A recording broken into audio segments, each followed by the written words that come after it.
Bismillahirrahmanirrahim. Assalamualaikum warahmatullahi wabarakatuh. Waalaikumsalam warahmatullahi wabarakatuh.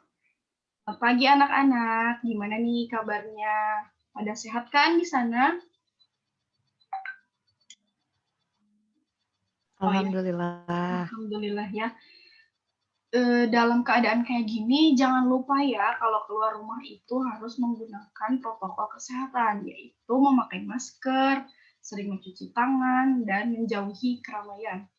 Dan kalau bisa, kalau misalnya tidak terlalu penting, janganlah keluar ruangan terlalu sering, oke? Lebih baik diam di rumah, tunggu hingga pandeminya berakhir. Sebelumnya Ibu mau absen dulu ya. Oh ya Indah, gimana? Ada yang nggak hadir? Itu kenapa alasannya? Banyak Bu, nggak punya kuota. Udah nggak punya kuota ya, mungkin dana dari kuota dari Kemendikbudnya ada yang belum nyampe gitu ya. Semoga teman-teman kita nanti diberikan rezeki yang lebih biar bisa beli kuota lagi, biar bisa belajar di kita.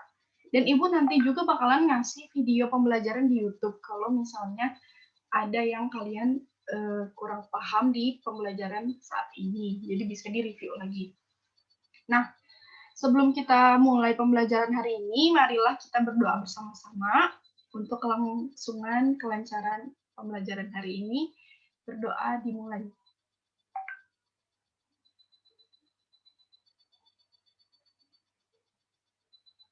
Selesai. Nah, minggu lalu Ibu pernah jelasin kan tentang jenis-jenis wilayah. Ada yang masih ingat? Fani, jenis-jenis wilayah itu apa aja?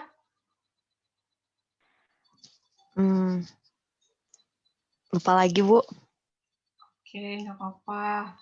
Ya, William? Bu. Oke, William. Gimana, William? Ya, Bu. Tadi tuh saya ingatnya ada wilayah fungsional. Dua lagi lupa, Bu.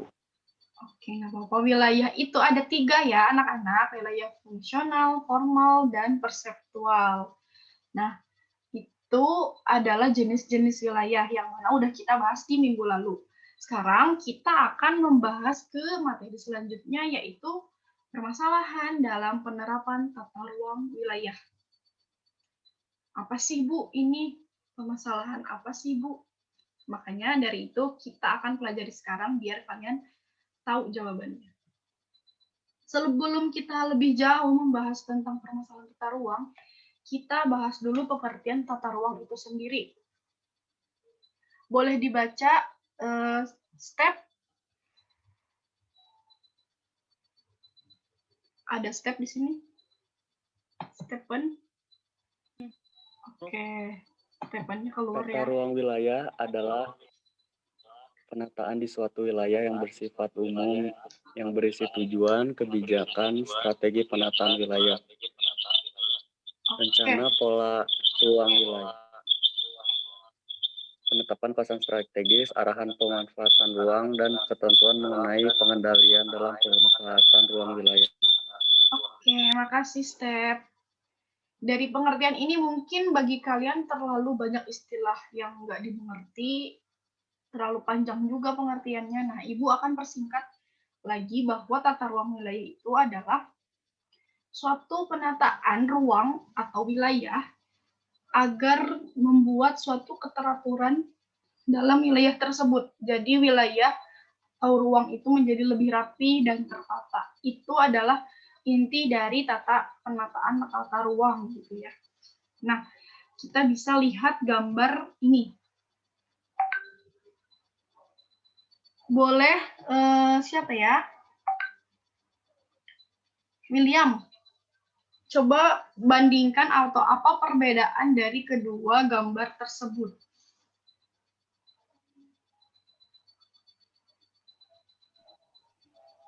Oke, Bu.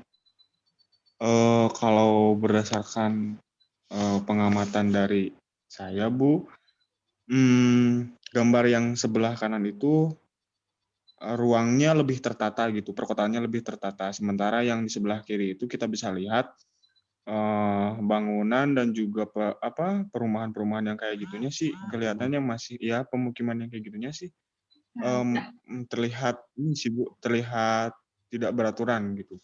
ya, betul banget buat William.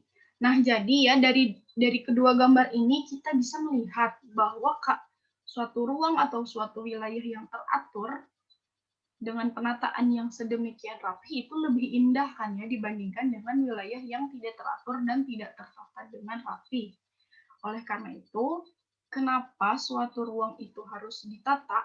Karena salah satunya untuk menciptakan keindahan dan fungsi lainnya itu adalah untuk menciptakan kenyamanan bagi penghuni wilayah tersebut. Kita mungkin ada beberapa yang nggak nyampe gitu ya, nggak bisa membayangkan gitu kalau misalnya melihat penataan kota karena terlalu jauh gitu ya. Nah, Ibu mau kasih gambar lain yang lebih mudah untuk kalian cerna gitu ya. Di sini ada dua model rumah ya. Model yang pertama itu, yang ini ya di kanan di bawah, itu adalah model rumah yang tidak sehat, tidak rapi, tidak teratur. Kenapa tidak sehat? Karena di sini kita lihat ya ada debu-debu, ada tanah yang berserakan ke dalam rumah, terus ventilasinya juga tidak beraturan, bahkan ini menjemur pakaiannya pun di luar dengan kondisi udara yang banyak debunya. Itu tandanya kan rumah itu tidak sehat. Beda lagi kalau misalnya membangun rumah itu ditata dulu, didesain dulu. Misalnya di sini ada tanamannya, disisakan untuk ruang terbuka hijaunya, jadi untuk sirkulasi udara di rumah itu menjadi lebih sehat. Nah, ini adalah dua perbandingan suatu rumah yang ditata dulu dan rumah yang asal dibuat gitu. Nah, itu keduanya memiliki perbedaan yang mana rumah yang ditata dulu itu akan menjadi lebih sehat, lebih rapi, lebih indah, lebih nyaman. Sedangkan rumah yang asal jadi itu, ya itu tadi ada banyak kesalahan seperti rumahnya tidak sehat, sirkulasinya tidak baik, dan lain sebagainya. Nah, itu pula lah yang terjadi pada gambar ini. Kalau gambar yang di kanan adalah suatu ruang atau wilayah yang ditata dulu sebelum dibangun bangunan. Sedangkan di gambar yang kiri, yang di atas, itu adalah wilayah yang dia itu dibangunnya ya udah dibangun aja tanpa ada perencanaan yang matang. Harus misalnya di kawasan ini harus bentuknya membuat pola seperti ini, di sini membuat pola seperti ini. Nah, di gambar ini tidak seperti itu. Jadi mereka hanya ketika ingin membangun ya membangun saja begitu. Nah, itu perbedaan dari dua kota atau dua wilayah yang ditata dulu dan yang tidak ditata. Tentunya tidak sehat, bukan? Ada yang bisa menjelaskan kenapa rumah ini tidak ditata dulu, sedangkan rumah ini ditata dulu? Atau gini deh, kenapa rumah ini seadanya, sedangkan rumah ini bisa sedemikian rapi didesain dulu sebelum dibuat? Ada yang mau menjelaskan?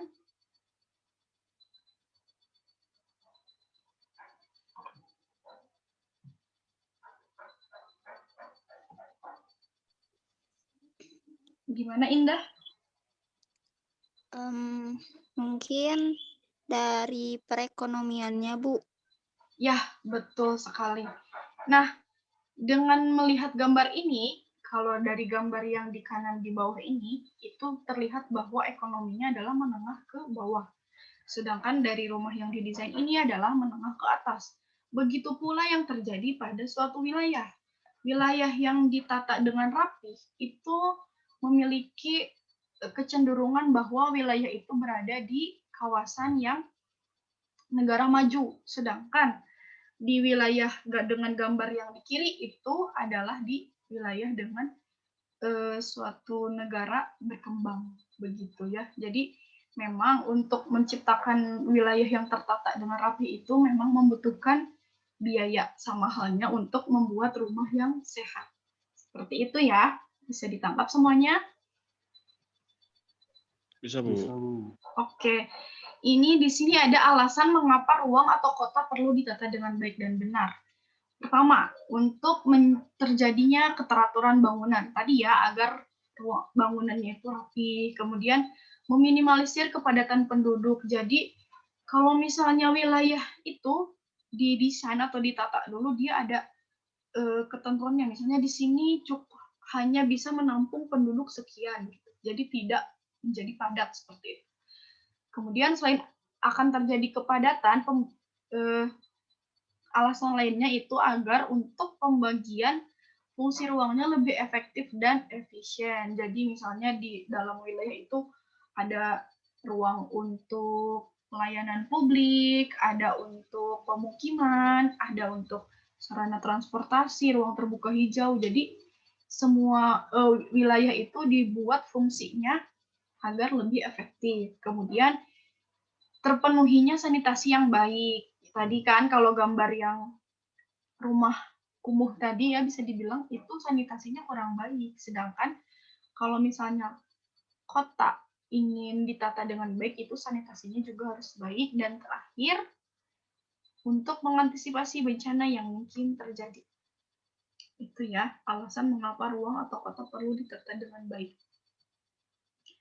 Kemudian di sini ada 4 tolok ukur kota yang baik, yaitu kota bisa berfungsi dengan baik. Maksudnya fungsi dengan baik ini kayak tadi, misalnya ada pelayanan publik itu berfungsi, ruang terbuka hijaunya berfungsi, pemukimannya berfungsi dengan baik, semuanya berfungsi dengan baik. Kemudian kota memiliki sirkulasi yang baik sehingga memudahkan penghuninya untuk pindah tempat. Kemudian yang ketiga, ada tata ruang kota harus berdasar pada keteraturan penataan bangunan. Dan terakhir, tata utilitas lain di luar sirkulasi atau transportasi seperti drainase, sanitasi, dan ruang terbuka hijau harus optimal. Ini ya yang membedakan kota yang baik dan kota yang belum baik. Kita lanjut ke slide selanjutnya. Ini sekarang ada video ya, bisa kita lihat sekarang. Pemirsa, penyimpangan tata ruang masih begitu banyak ditemui. Beberapa penyalahgunaan tata ruang bahkan hanya diperuntukkan untuk bangunan yang bertujuan komersil tanpa menimbang bahaya yang bisa ditimbul. Ya, tragedi longsor yang terjadi di sebuah hotel di kawasan Puncak jadi fakta. Kita bisa membuka mata. Korban jiwa berjatuhan demi pembangunan kawasan komersil di perbatasan zona ancaman. Pemirsa, berikut faktanya yang kami suguhkan untuk Anda dalam segmen Buka Mata. Ya, tadi itu adalah video tentang penyalahgunaan tata ruang kota ya yang terjadi di wilayah Puncak. Sekarang ayo kita bermain pohon masalah. Jadi kita lihat ini ada gambar, bisa dilihat ya semuanya ya. Bahwa dalam suatu pohon kita analogikan batang itu sebagai masalahnya. Kemudian akar itu sebagai sebabnya, dan daun adalah akibatnya. Tolong bisa diingat ya, bahwa batang itu adalah masalahnya, akar adalah sebabnya, dan daun adalah akibatnya. Bisa dimengerti semuanya? Bisa, Bu. Oke. Nah, berdasarkan video yang tadi, yang kita lihat tadi, coba kita analisis yuk bareng-bareng. Kira-kira sebab dari permasalahan tata ruang tadi apa? Kita isi di bagian akar sini. Bentar. Sebelum ke sebabnya kita tulis dulu masalahnya apa. Salah. Ya, masalahnya apa? Bisa dibantu, Step? Halo, Step? Oh, Stepnya nggak ada. Mungkin sama Indah aja, Indah. Apa, Bu? Masalah dari video tadi apa?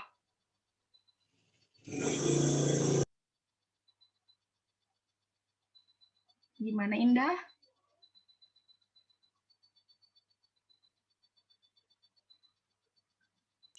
Kurang jelas tadi videonya, Bu. Oke, Ibu Ibu, bantu ya. ruang di Puncak Bogor tidak beraturan. Ya, itu benar banget, Step. Jadi masalahnya itu adalah penataan ruang di Puncak Bogor yang tidak beraturan. Kalau untuk sebabnya itu apa ya? Kita simpan di bagian akar sini. Silakan bebas siapa yang mau menjawab. Ibu kasih bintang. Sebab dari tata ruang itu tidak baik.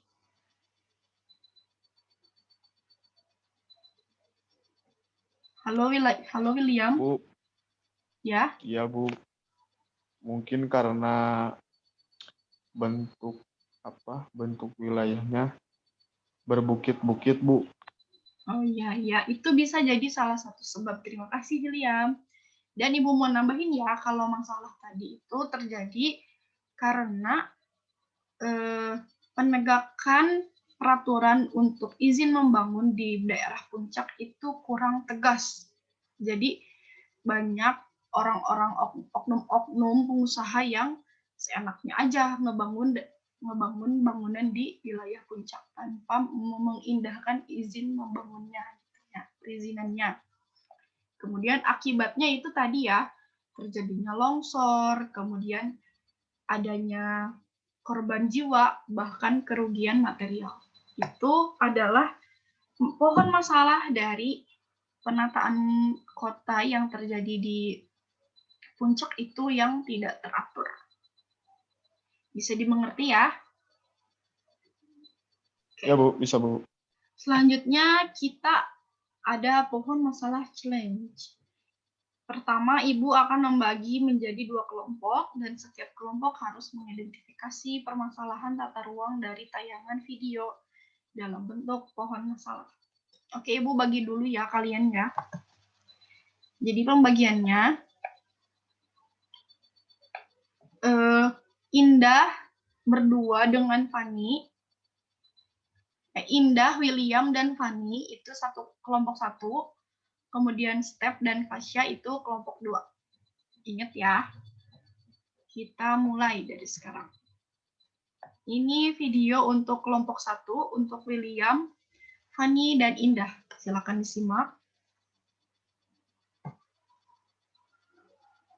Puncak hujan belum menyambangi Jakarta, namun Jakarta sudah dikepung banjir. Dan pakar tata ruang kota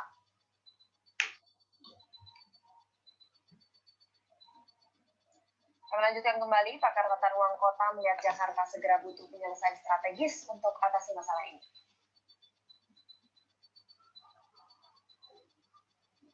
Hujan yang mengguyur Jakarta tak henti sejak Minggu mengakibatkan Jakarta di Senin dan Selasa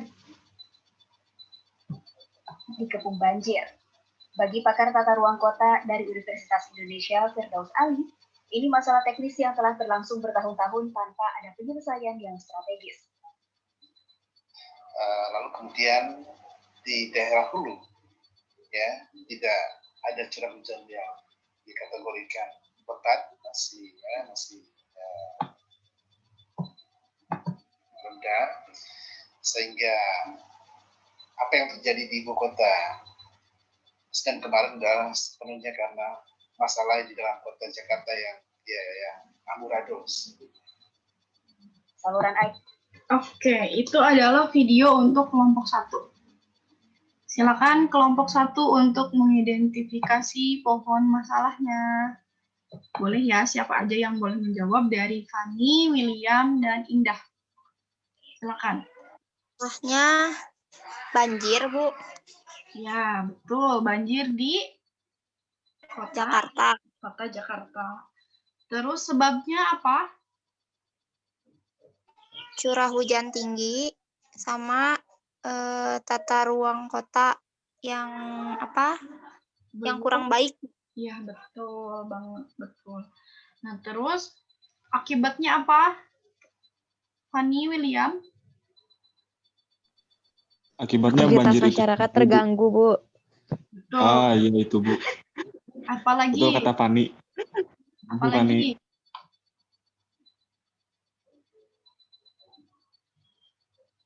Oke, itu ya, benar banget. Terima kasih kelompok 1, kalian sudah menyelesaikan pohon masalahnya dengan baik. Selanjutnya kita ke kelompok 2 ya. Siap-siap nih buat kelompok 2. Ini ada video lagi. Siap-siap ya, Step dan Fasya, untuk menyimak videonya dengan baik. Kita mulai dari sekarang. Ke informasi lain, Wakil Presiden Yusuf Kala menyebut Jakarta punya dua wajah yang bertolak belakang. Di satu sisi modern seperti di Singapura, namun di sisi lain kumuh dan muram seperti di Bangladesh. Koresponden CNN Indonesia Mati Purtama mengajak Anda untuk melihat paradoks Jakarta dari dua sisi yang berbeda. Dari kawasan Sudirman, Tamrin, kesan sebuah kota maju dan modern memang sangat terasa. Dikelilingi gedung-gedung pencakar langit dan yang hijau yang berada di pesisir utara pantai Jakarta. Ditinjau dari zonasi tata ruang, kampung yang secara administrasi baru dilegalkan 1 tahun lalu ini berada di kawasan biru yang tak boleh dijadikan permukiman. Namun nyatanya, lebih dari 500 kepala keluarga dari 3 RT di kawasannya. Jadi kawasan Sudirman, Tamrin, tahun lalu sudah utara tinggal di sini. Mayoritas warga berprofesi sebagai pengupas kerang hijau. Salah satunya Dirham, yang sudah tinggal di rumahnya lebih dari 15 tahun bersama anak dan cucu. Ya, gimana kelompok 2 sudah bisa menyimaknya?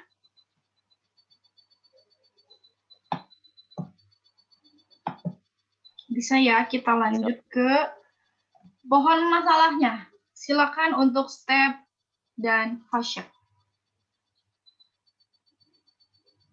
Ada kesenjangan di antara dua daerah, Bu, di Jakarta. Ya, itu masalahnya, betul. Sebabnya apa?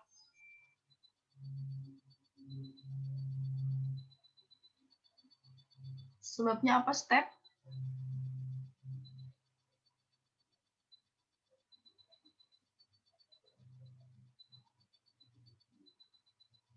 Kurangnya penegakan hukum ya. Itu bisa nomor 1 sebabnya Ibu bantu. Untuk sebabnya yang lain, apakah masih ada atau sudah cukup? Cukup, Bu. Oke, akibatnya apa, Step? Dan Fasya? Ya, kalau ngelihat daerahnya jadi kurang bagus aja, Bu. Satu wilayah bagus, tapi satu wilayahnya berantakan. Jadi belum teratur gitu ya wilayahnya, jadi tidak rapi gitu ya, tidak indah dan tidak nyaman bagi penghuni. Oke, terima kasih untuk kelompok 2 juga yang sudah menyelesaikan pohon masalahnya. Dan alhamdulillah dari 2 kelompok itu sudah bisa mengidentifikasi pohon masalah dari suatu masalah. Selamat kalian. Dan sekarang adalah kesimpulan. Siapa nih yang mau menyimpulkan dari materi tadi yang Ibu jelaskan?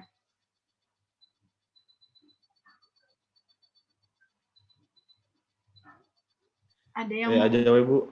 Oke, boleh. Ya, Bu, jadi dari pembelajaran kali ini, William bisa ngerti, bisa mengerti bahwa kota itu harus ditata supaya bisa memberikan dampak yang positif juga terhadap masyarakatnya. Ya, betul. Ada lagi, William? Udah aja? Cukup, Bu. Mungkin dari yang lain. Oke, baik. Yang lain dari Fani mungkin? Apa kesimpulannya? Saya setuju dengan William, Bu. Oke. Intinya mah ya seperti itu. Terima kasih. Ya, berarti dengan kalian sudah bisa menyimpulkan, berarti materinya ini sudah bisa diterima dengan baik ya. Dan itu artinya pembelajaran kita sudah diakhiri di penghujung acara, di penghujung pembelajaran maksudnya. Jadi pembelajaran hari ini dicukupkan hingga saat ini. Dan sekian, terima kasih. Assalamualaikum warahmatullahi wabarakatuh. Jangan lupa jaga kesehatan. Waalaikumsalam warahmatullahi wabarakatuh. Terima kasih, Bu. Sampai jumpa di pertemuan minggu depan ya. Baik, Bu. Salam.